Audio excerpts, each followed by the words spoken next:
So, can a dog be a healthy vegan? You know, I know that sets off alarms in people's minds. For the longest time, I was sure that dogs were really just pure carnivores. You should just feed them raw meat and raw organs and stuff like that. I've done that in the past with certain dogs. I've even done it with the dogs we have now. But living in the tropics showed me something interesting, and that led to more research. And I also needed to eliminate internal conflict. Being that my family doesn't buy meat to consume because we don't want to contribute to the torment and exploitation of animals. And optimal human nutrition doesn't require any of that. But we were still, we were still buying meat for our dogs and our cats. And so this was kind of an internal conflict. It's like I'm still supporting industries I don't want to support to take care of my pet friends. So our dogs here in the tropics, they regularly run off into the jungle all over the mountain and find all kinds of fruit and just engorge on it. And, at first we thought, well, maybe our dogs are strange, but they all do it. We have 4 rescue dogs here. And, it got me thinking about the nature of a scavenger animal who is obviously an omnivore, whereas a cat is a little different. A cat is actually a true carnivore. Have a look at the info box below. I've pasted some things there for your consideration. But is it possible to have a vegan cat that's healthy? Yes, it is. But you'd have to be a really good scientist to design their diet well. I'll get into cats in a minute. Let's start with dogs. It's actually not that hard, in my opinion, to construct a vegan diet that a dog can be very healthy on. That said, one way to cover a huge plethora of nutritional needs for your dog would be something like free range, healthy, high omega 3 eggs. You could cook these over easy, or you could separate the whites and cook the whites and give them the raw yolk for their essential fatty acids. And it's a lot more than that. It's their essential fatty acids, a bunch of fat soluble vitamins. It's got minerals. It's actually got everything that your dog or cat needs to live on except for vitamin C. Now, this is talking about healthy, nutrient rich egg yolks like we have here on the property from our ducks and chickens. Um, you would need high quality eggs, okay? Remember, your pet is, not that different from yourself, the way their biology works. They have the same basic essential needs. Their digestive system is a little bit different, but otherwise, all the same rules or guidelines basically apply. So you want high quality food, non toxic. Now, this is where I get into the part of this video that's all about toxins, because humans are finally becoming aware that they're inundated with lots and lots of toxins and it's causing lots and lots of problems, suffering and unnecessary death, etc. The same thing happens with pets, except at a faster rate. Your cat or dog, they have a strong immune system against natural things like wounds with bacteria and things like this, if they're a relatively healthy animal. However, their immune system doesn't have the kind of complexity and higher problem solving function of a human immune system. So the same toxins in society that kill humans and give them all the chronic diseases, they do the same thing to your cats or dogs. They just do it a lot faster.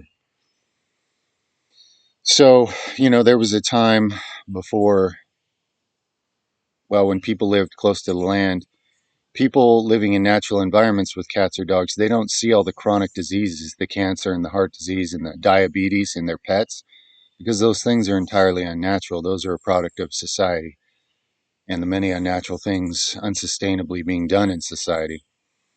So, a big part of longevity and health and avoiding disease with your pets, a big, big part, is avoiding all the toxins and shielding them and protecting from that as much as you reasonably can. So, an organic diet, probably involving high quality eggs from actual free range, not lying companies, but actual free range, um, natural diet, healthy eggs. You want the yolk to be like orange and solid, not runny.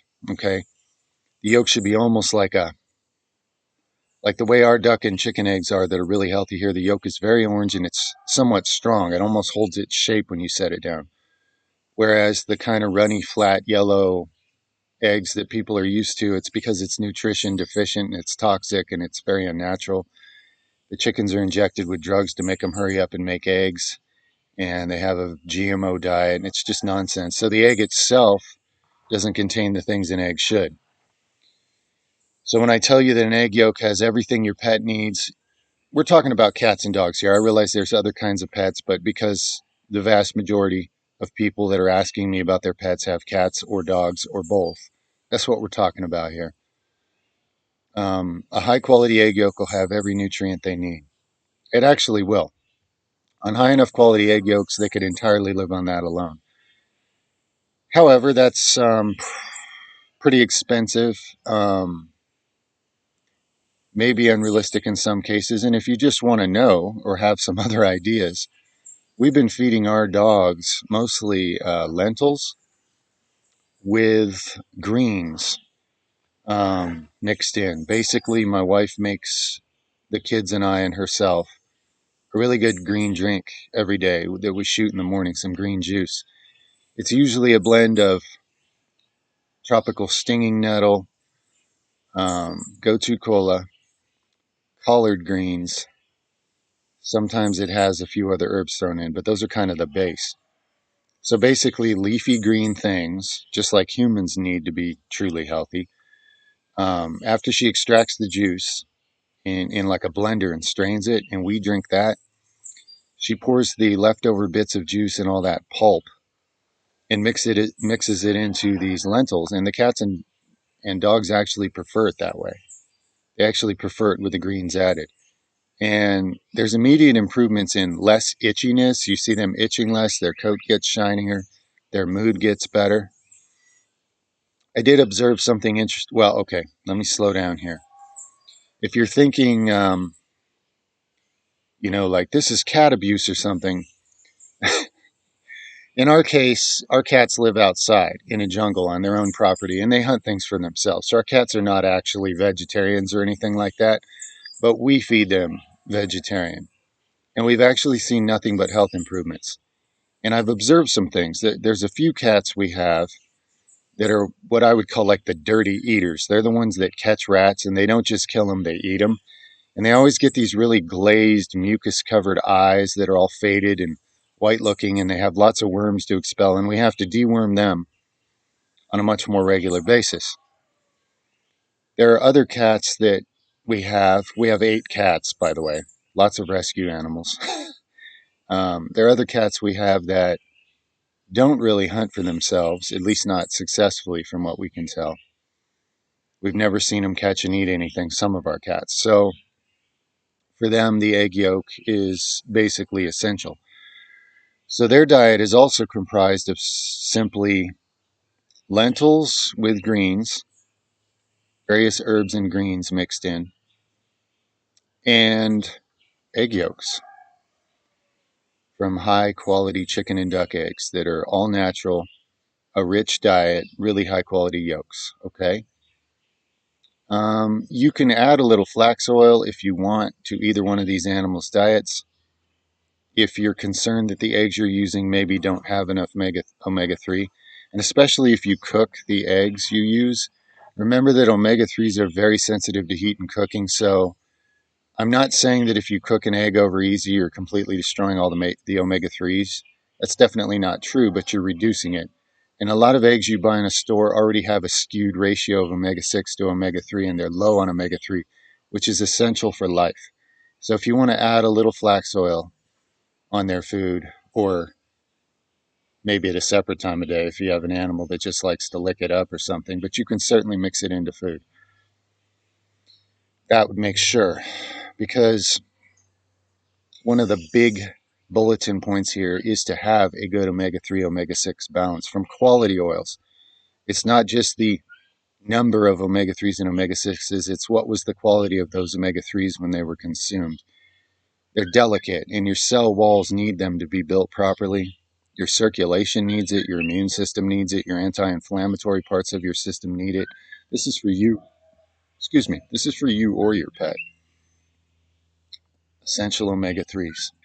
Now, being that dogs and cats make their own vitamin C, it's not something you have to supplement. But if they are getting some greens in their diet, they're getting some anyway. And if your dogs are like ours and they love fruit, I mean, our dogs eat a ton of vitamin C. They eat more than I do. They just pig out on fruit around here. It's incredible. There are days where they eat so much fruit, we hardly feed them at night when it comes feeding time.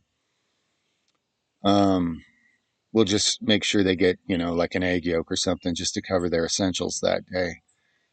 So, but most people are living in a situation where your pet's diet is completely controlled by you. They're not foraging wild in their own jungle. In a case like that, it really is on you to make sure they get all their essentials.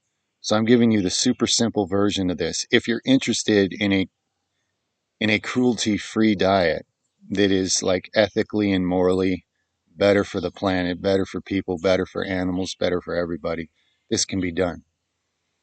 Now, if you're feeding your animals raw organ meats or something like that, just make sure it's the highest quality you can get, preferably from animals that were not abused and exploited before they were killed, at least, because it'll be much higher quality. So I think that's kind of the basics. But again, I want to emphasize that toxins in the environment, okay, are a big deal to pets. They kill them faster than they kill humans by a long shot. Their biology does not have as complex or as versatile of an immune system as humans do. And their body doesn't have as many ways to negotiate extra toxins. Humans build cellulite and fat and areas all throughout their bodies to just store extra toxins so they don't kill you. And the human body has more like survival, try to stay alive even in horrible conditions. It has more protocols like that than a cat or a dog. So, not to freak people out, but when you look at your environment, say you live in a city and your dog or cat are stuck in this, building with you 95% of the time or 99% or 100% of the time or something, where are they getting their sunlight? What's in the air that's not right for them? What's in the carpet fibers that's not right for them? Or, you know, the water, their water source, because it's hard enough for humans to get any decent water these days without building it themselves. If you live in society, you basically have to. I recommend looking up my hydration video, city water, how to fix it, why to fix it. Because that the water element is probably one of the quickest things to contaminate human and animal life when what you're consuming and soaking in on a daily basis is full of various poisons. So that's a big deal. Do your pets check your house, check your environment, check for anything man-made and unnatural that they play in or get into or soak it in or maybe consume it or anything like that, and try to eliminate as many of these unnatural variables as you can, because again, the point is your cat or dog, their system is even more sensitive to the diseases and damages caused by chemicals and unnatural things in your environment than humans are. So plastics, xenoestrogens. I mean, your cat and dog has a hormone system just like you do. So if their water is coming in plastic containers that have leached plastic, now we're destroying their endocrine system. And that'll show, again, not just the immune system, even the endocrine system in an animal has less ways to adapt and try to survive, and the damage takes place faster. So this is a big one. Shielding your pets from toxicity um, in their environment the best you can. As far as the air quality, you can get an infuser and use high quality essential oils wherever you live. This would be good for you and your pets. It's a worthwhile investment, and if you live where most people do, where the air is highly damaged. Um, I'd start with the water element, then the food element, then the air element, and make sure their environment, just what's laying around, what do they have access to, what do they roll in, play in, bite, chew on. Um, keep these unnatural things out of their body as much as you reasonably can. And of course, love them. Get them some exercise. Get them some sunlight. I mean, a lot of pets living in society, don't get nearly enough.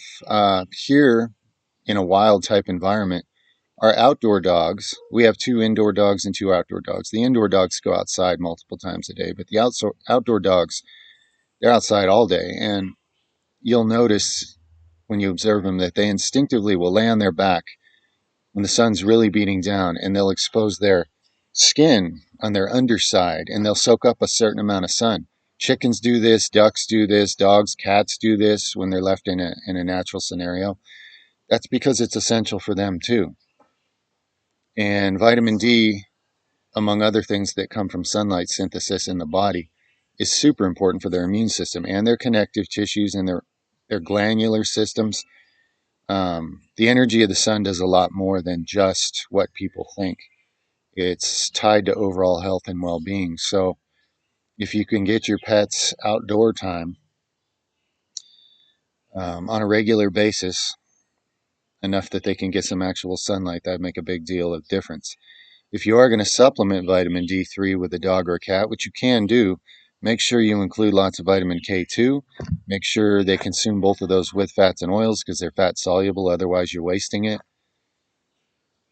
I would add some magnesium to their diet to activate those two, vitamin D3 and K2, without robbing the body of extra magnesium. Anything I'm saying here, if you do some researching on it, you'll be able to understand deeper, what I'm referencing there, that these things are real. I know you love your pets. I know it's heartbreaking when things go wrong with them. And, over the course of my life, in different stages of life where I had more or less control of what was going on, there's always been dogs in my life, regardless of where I lived or who I lived with. Always there were dogs. And I've watched some only live 6 or 7 years and that be considered normal. And then I've watched others that we took more sovereignty over their life live well over 20 years. Okay, so think about that. Think about the difference, how easy it is to drastically change this. In the same way that the poisons of man-made synthetic society will kill your pet faster when they're exposed to it, when you do a lot of things to shield them from that and upgrade the quality of their diet and lifestyle, you can drastically enhance the length and quality of their life, 3 or 4 times in just in what I've seen. And we haven't even mastered this yet. We're getting better at as we go. So, in the spirit of the fact that we love these living things, I figured I would do a video about healthy vegan dogs or healthy vegetarian dogs and healthy vegetarian cats, because the truth is, if you love dogs and cats, unless you had been conditioned a certain way, you would find that you love all the other animals too. The ones that are relegated to just being enslaved and, tormented and treated wrong and living poorly and then chopped up and eaten, and these animals cry about it, and it's terrible.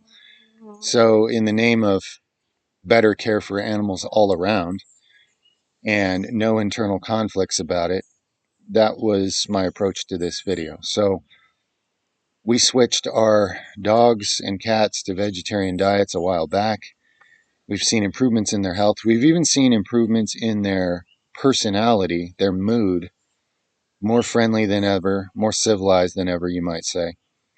We did have a couple cats, and I think it's because they were the ones with the most parasites, who, after being switched to a vegetarian diet, a few weeks in, they got grumpy, they got cranky, and they started looking for things to eat. And we did have one incident where one of our cats ate one of our baby ducks, and this was a big no-no. Up until then, we've had nothing but peace and harmony, with ducks and cats and dogs all running around together all day, just intermingling and hanging out with each other. It's that peaceful here. And that cat, she got, put in a crate to think about her crime for a few days. And, you know, she was showed what she did that was wrong, but she already knew. And she thought about it, and she hasn't shown any signs of doing any more of that since we let her back out. So I think she understands. But we also dewormed her again because the way parasites work, what they've been eating, what they've been living off of, if you take it away, they get upset and they actually secrete stress hormones and things into your bloodstream to make you feel that upsetness, so you'll crave what they crave, so you'll feed them before they die.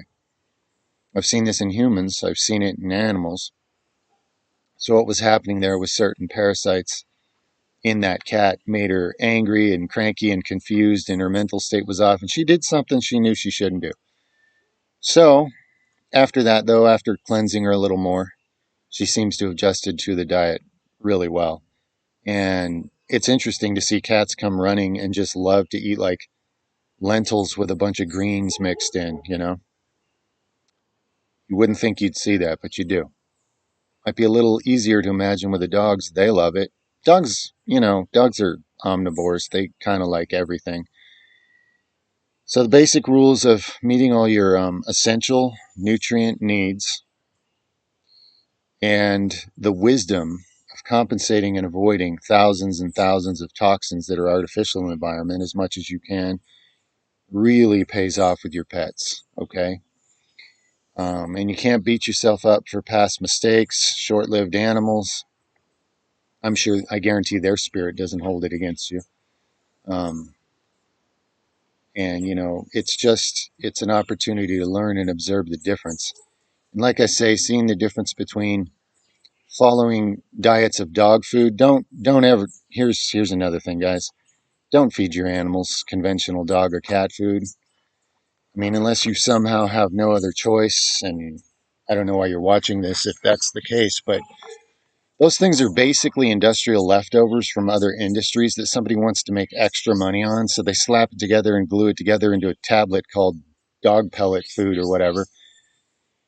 And your pets are eating corn and wheat and gluten and all kinds of things that are completely insane for their physiology. And also, they just, it's a crazy food combination in a crazy, unnatural state. Dried, hard, packed pellets. I realize there's wet food for dogs, might be better on the texture, moisture end of things. But at this point, if you're watching this channel, if you've been around for a while, if you think I would recommend going with what society calls dog or cat food, I mean, this is why their lives are, what, 5, 6, 7 years a lot of times, and people call that normal. But if you take better care of your dog, it lives 20 some, maybe longer. I mean, there's dogs out there way older than that. Some of them are vegan, So clean nutrition, all essential nutrients, and avoiding toxins. It's basically the same thing as it is for humans in a little different ratios, okay? Um, you can reference the info box below for a little more on this. But I really care about your pets because I know how it is when you got a heart for animals. And this whole video, if you think about it, is bringing it all together to really have a heart for animals, which is having a heart for creation, the planet, people, everything. It's all connected. That's why resolving as many conflicts about it, making the choices that are in the best interest of all involved. I mean, that's my prayer about any of these messages or ideas shared. It's not about telling anyone what to do. It's just may this information be for the best of all involved. All. It means the animals. It means everybody. I love you guys. Over and out for now.